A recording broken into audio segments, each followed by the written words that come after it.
Mensaje número 9. Otro evangelio.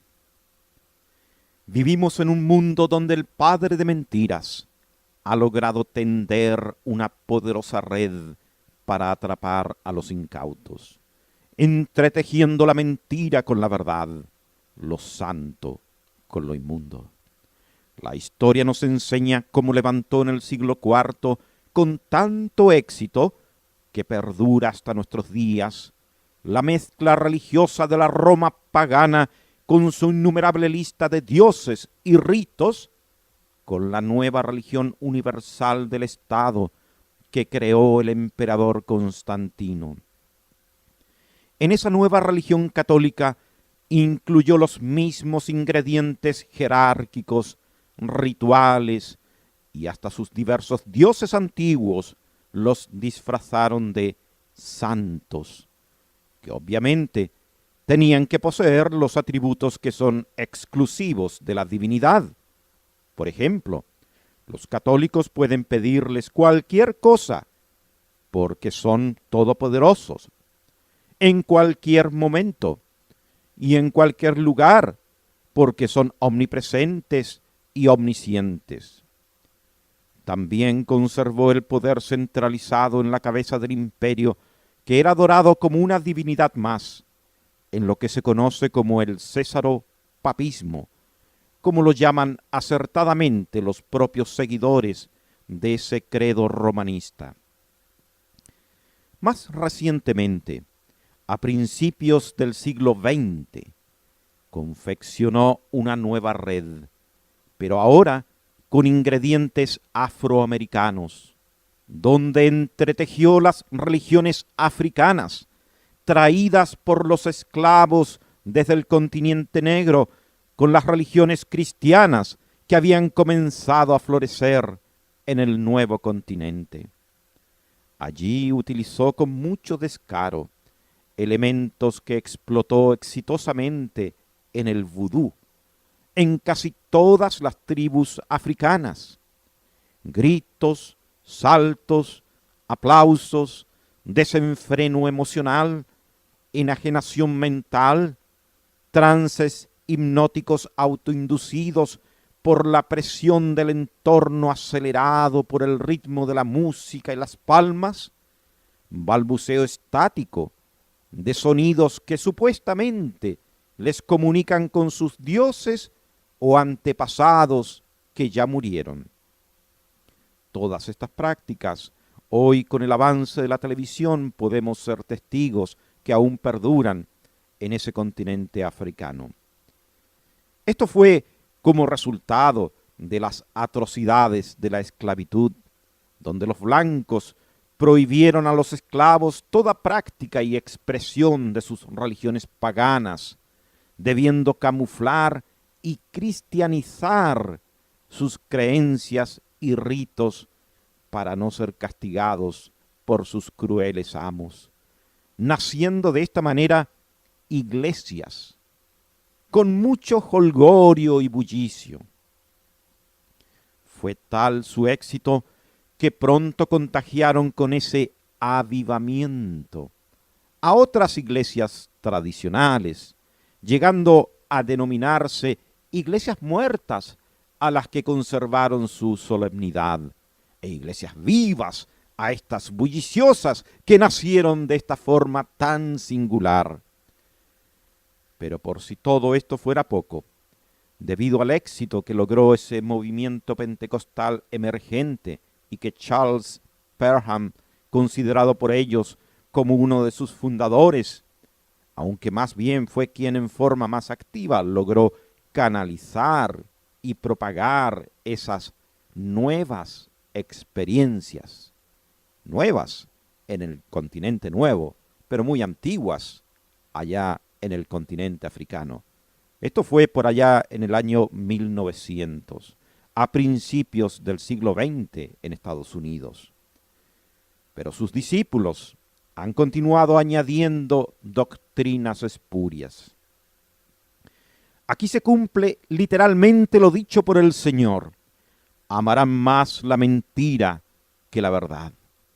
Porque resulta muy curioso e imposible de comprender la posición pentecostal ante el plan de la salvación. Casi ninguno de ellos sabe si llegarán al cielo, y los pocos que hoy dicen ser salvos, mañana no lo son, porque la salvación que se les ofrece depende de sus propios esfuerzos y no de los triunfos de la cruz de Cristo. Se les enseña que si perseveran, si son fieles y no pecan, entonces podrán entrar en el cielo. Y como no existe ni una sola persona con esas cualidades, según sus propias definiciones, ninguno de ellos llegará a las moradas celestiales. El apóstol Juan, escribiéndole a los que ahora somos hijos de Dios, dice en su primera epístola, capítulo 1, verso 8, si decimos que no tenemos pecado, nos engañamos a nosotros mismos, y la verdad no está en nosotros. Inclusive, el propio apóstol Pablo dice en Romanos capítulo 7, versos 17 al 20, de manera que ya no soy yo quien hace aquello, sino el pecado que mora en mí. Y yo sé que en mí, esto es, en mi carne, no mora el bien, porque el querer el bien está en mí, pero no el hacerlo. Porque no hago el bien que quiero, sino el mal que no quiero, eso hago. Y si hago lo que no quiero, ya no lo hago yo, sino el pecado que mora en mí. En esta mixtura religiosa también encontramos ciertas raíces romanistas. Los católicos inventaron el mito del purgatorio, donde dicen que deberán ir las almas a sufrir por un tiempo que nadie sabe cuánto será, antes de entrar en el cielo. Los pentecostales y muchos carismáticos en general creen que si no están en plena santidad cuando venga el Señor por su iglesia, ellos se quedarán a purgar sus pecados durante la gran tribulación. Por lo menos son más magnánimos que los católicos, porque ese período será solamente de 7 años. Pero el tema que quisiera ocuparme es ese otro evangelio que ellos predican, que es muy peligroso y mortal. Dicen, acepte a Cristo hoy, porque de lo contrario tendrá que salvarse durante la gran tribulación. Están ofreciendo salvación para hoy, pero si la rechazan, mañana también se podrá salvar. Eso es una mentira del diablo. Dios dice, hoy es el día de la salvación.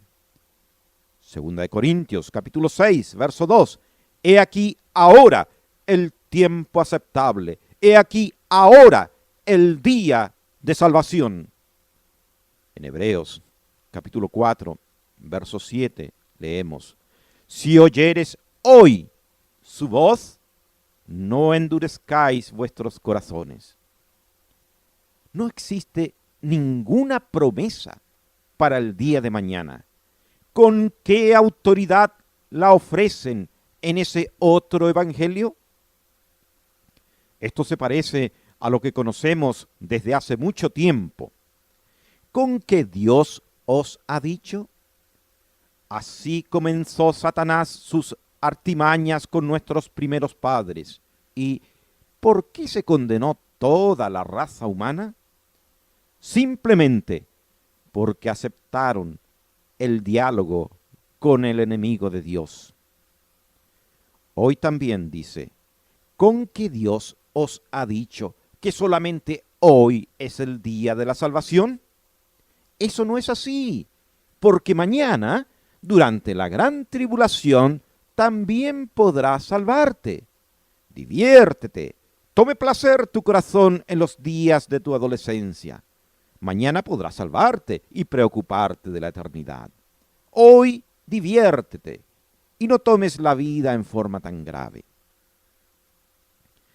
para que su mentira resulte convincente, la envuelve con algunos pasajes de la Biblia que extraen de su contexto, para manipularlos y entregar ese otro evangelio que se está escuchando en muchos lugares.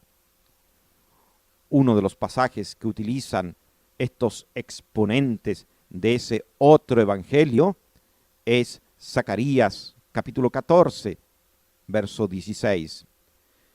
Y todos los que sobrevivieren de las naciones que vinieron contra Jerusalén subirán de año en año para adorar al Rey. También le gusta mezclarlo con Apocalipsis 7, verso 9.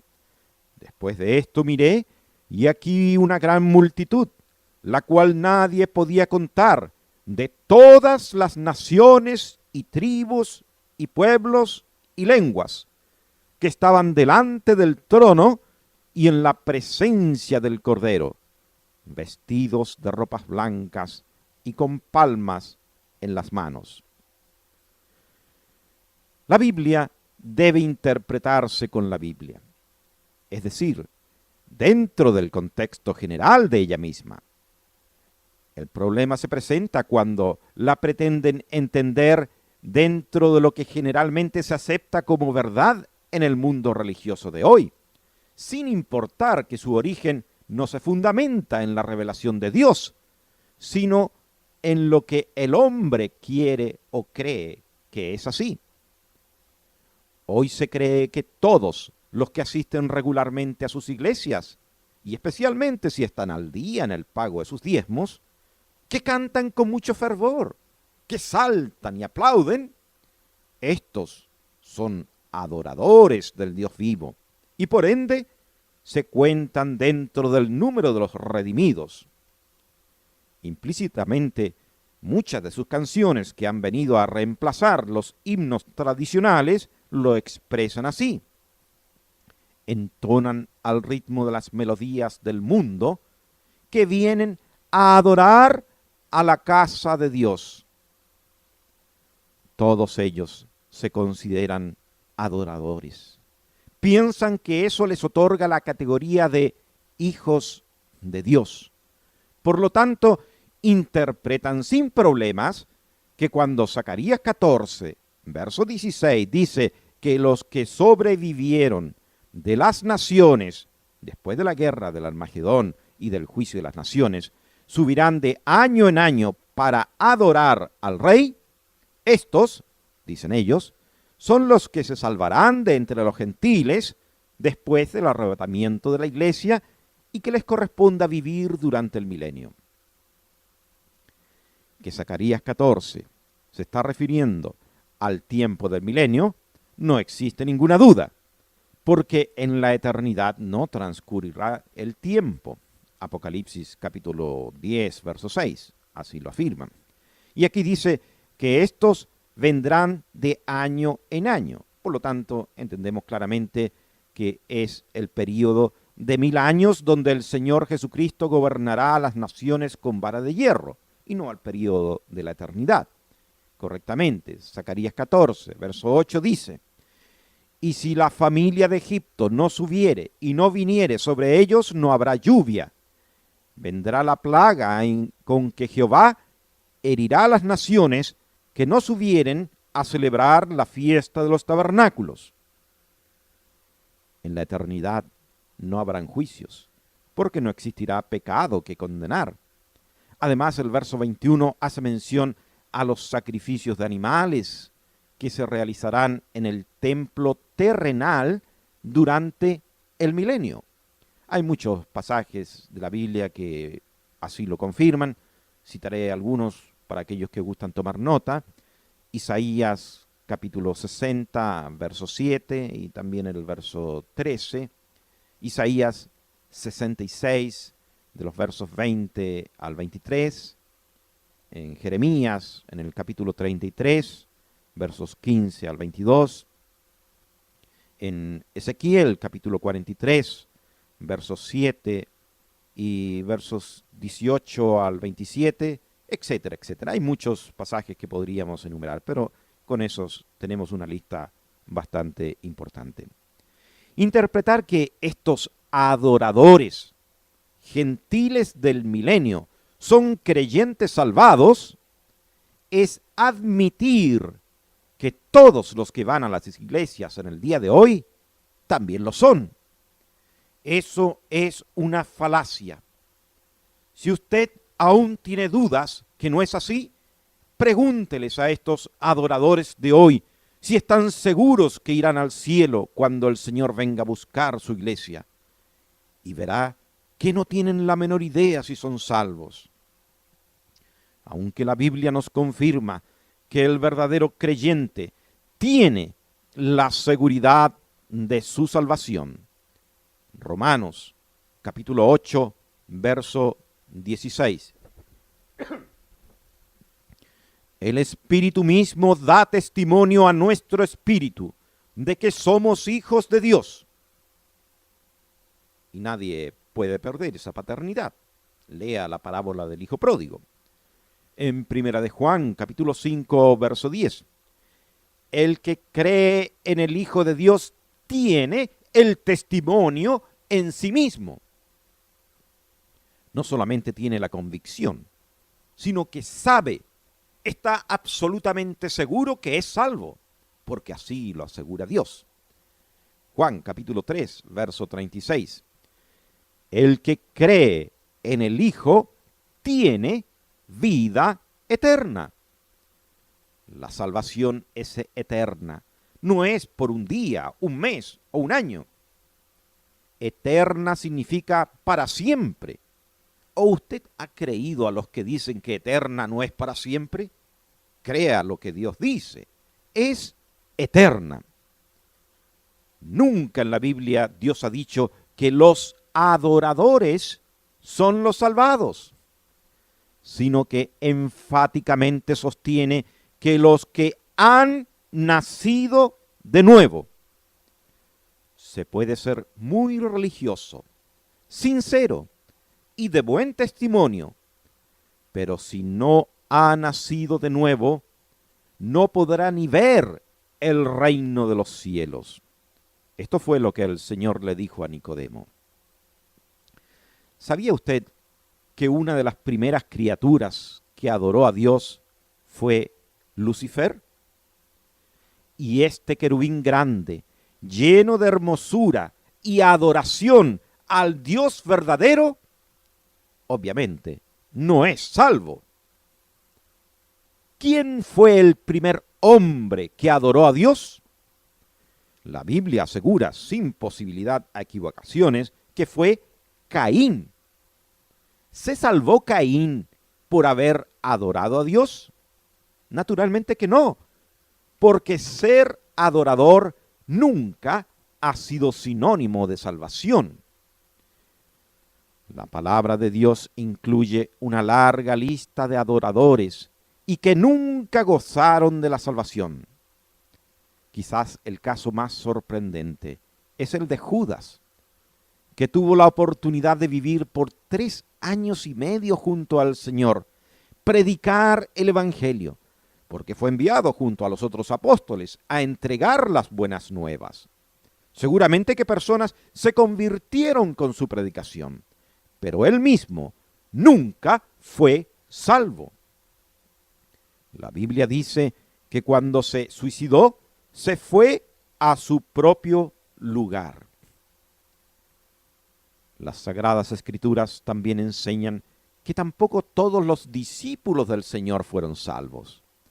Eran muchas las multitudes que le seguían, pero cuando les habló con firmeza y claridad, Juan capítulo 6, verso 66, dice, muchos de sus discípulos se volvieron atrás y ya no andaban con él, porque dijeron, dura es esta palabra, ¿quién la puede oír? El Señor sabe reconocer perfectamente el corazón del hombre. Por esta razón les dijo, este pueblo de labios me honra, mas su corazón está lejos de mí.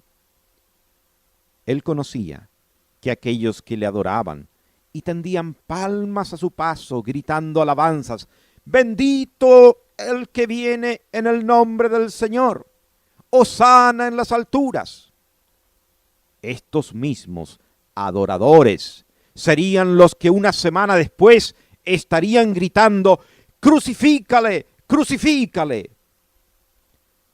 La historia se volverá a repetir, porque estos adoradores que señala Zacarías capítulo 14, verso 16, que salieron de todas las naciones y que venían de año en año a adorar al Rey, ¿cuál será su fin? ¿Las moradas celestiales en la eternidad?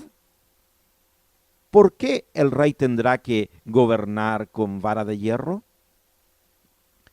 La Biblia enseña que durante esos 1000 años de prosperidad y paz del reinado de Cristo en la tierra, Satanás estará encadenado. No habrá influencia externa que los aleje del Señor. Pero ese período paradisiaco concluirá súbitamente cuando esos adoradores se rebelen contra el gobierno de Cristo. Y todas las naciones rodearán Jerusalén para derrocar al Señor. Entonces será que Dios mandará fuego del cielo, como dice. Lee ahí, Apocalipsis capítulo 20, verso 8 al 9. Y solamente Israel será salvo. El Señor los rescatará a ellos, a ese pueblo escogido, pueblo terrenal de Dios, de entre todas las naciones en que todavía muchos de ellos se hallen dispersos, pueblos y lenguas.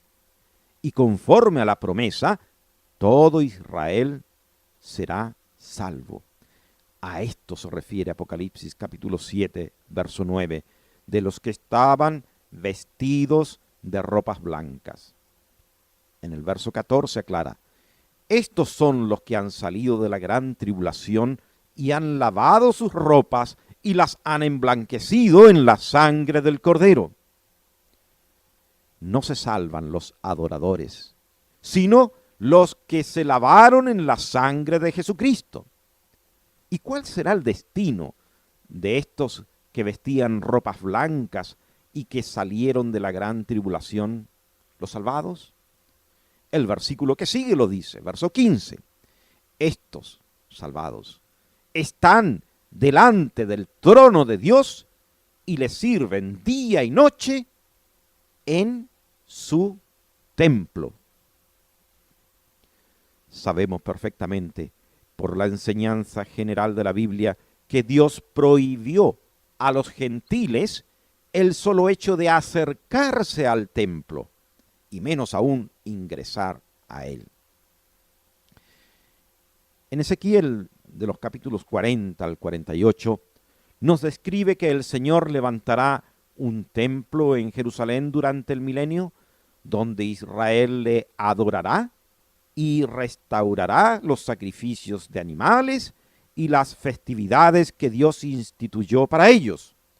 Por lo tanto, no existe ninguna duda de que estos que se emblanquecieron de su pecado en la sangre del Cordero y que vestían ropas blancas en Apocalipsis 7, son los judíos que se salvarán, sin importar en qué lugar geográfico se encuentren o qué lengua estén hablando.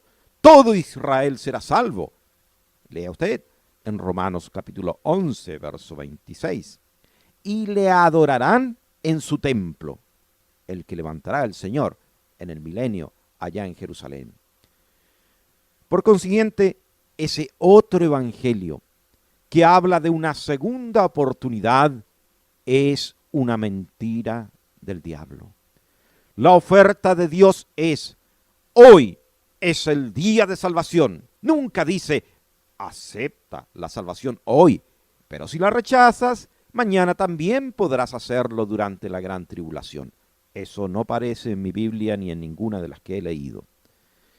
En todos los juicios que nos relatan las Sagradas Escrituras, jamás se menciona una segunda oportunidad. Cuando vino el diluvio, Dios había cerrado la puerta del arca 7 días antes. Después, nadie más pudo entrar. Cuando mandó el juicio sobre Sodoma y Gomorra, se salvó únicamente la familia de Lot, que los ángeles apresuraron salir de ese lugar. Si después hubieran podido salvarse, ¿cuál habría sido la premura? Esta es la enseñanza de la Biblia y que el mismo Señor confirmó en la parábola de las 10 vírgenes. Cuando vino el esposo, se cerró la puerta. ¿Cuál puerta? No existe ninguna duda que se refiere a la puerta de la salvación, porque cuando vinieron las otras vírgenes y golpearon para que las dejaran entrar, la puerta no se volvió a abrir y recibieron una sola respuesta del Señor mismo: no os conozco. Cuando Dios cierra la puerta, nadie puede volverla a abrir, aunque los exponentes de ese otro evangelio digan lo contrario. Además, por si todo este argumento bíblico no fuera suficiente para algunos, una simple reflexión humana me obliga a defender con la misma vehemencia la negación rotunda a una segunda oportunidad, doctrina muy apetecida también por los ruselistas, quienes pomposamente se hacen llamar testigos de Jehová, aunque con algunas variantes. Aceptando el hipotético que la palabra de Dios no fuera lo suficientemente clara sobre este tema y que existiera alguna posibilidad de que alguien racionalmente pudiera inclinarse por una posición o la otra, yo me declaro firmemente defensor de que no existe una segunda oportunidad, porque si me equivoco, prefiero hacerlo predicando que solamente hoy es el día de salvación, y si estuviera errado, no le haría ningún daño a nadie. En cambio, si se predicara ese otro evangelio que afirma que existe una segunda oportunidad y realmente no la hubiera, sería culpable de la condenación de muchos que creyeron falsamente esa esperanza vana y aplazaron su salvación para después del rapto de la iglesia. Prefiero no ser el causante de las excusas que algunos pudieran presentar ante el gran trono blanco.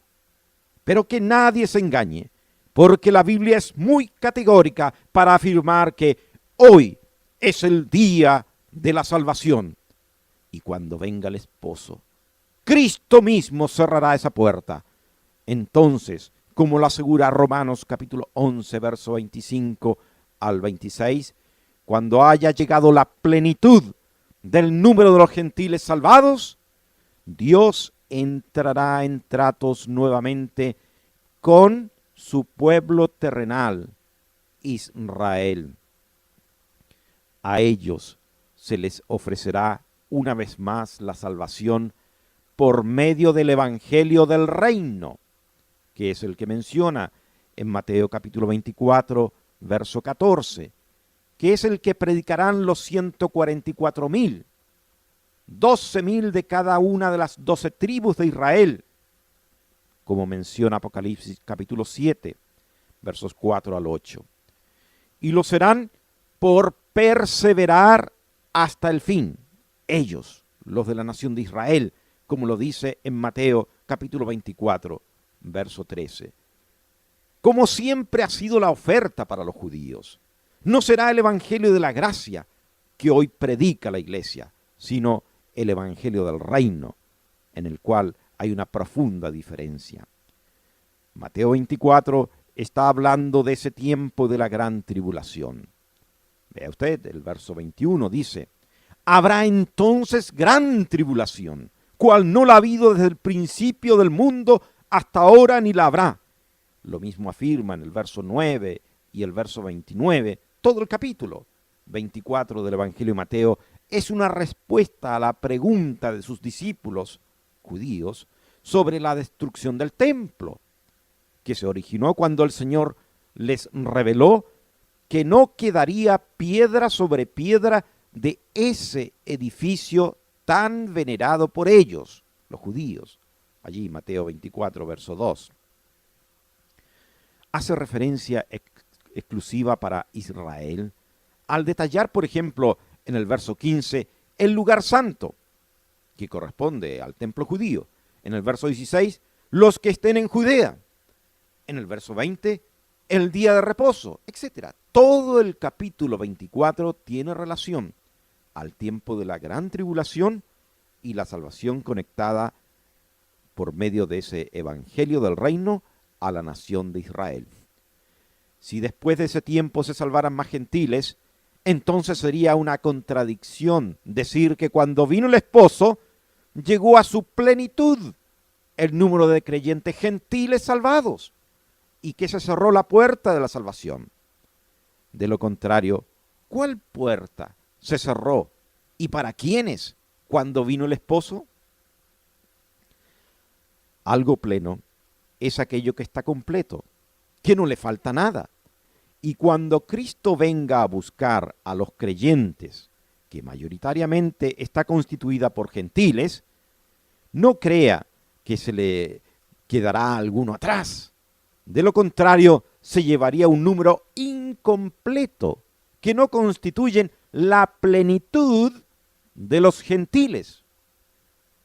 Que el Señor nos otorgue sabiduría para entender algo tan fundamental como es la salvación de las almas, porque no debemos olvidar que esa es la principal misión que nos encomendó aquí en la tierra.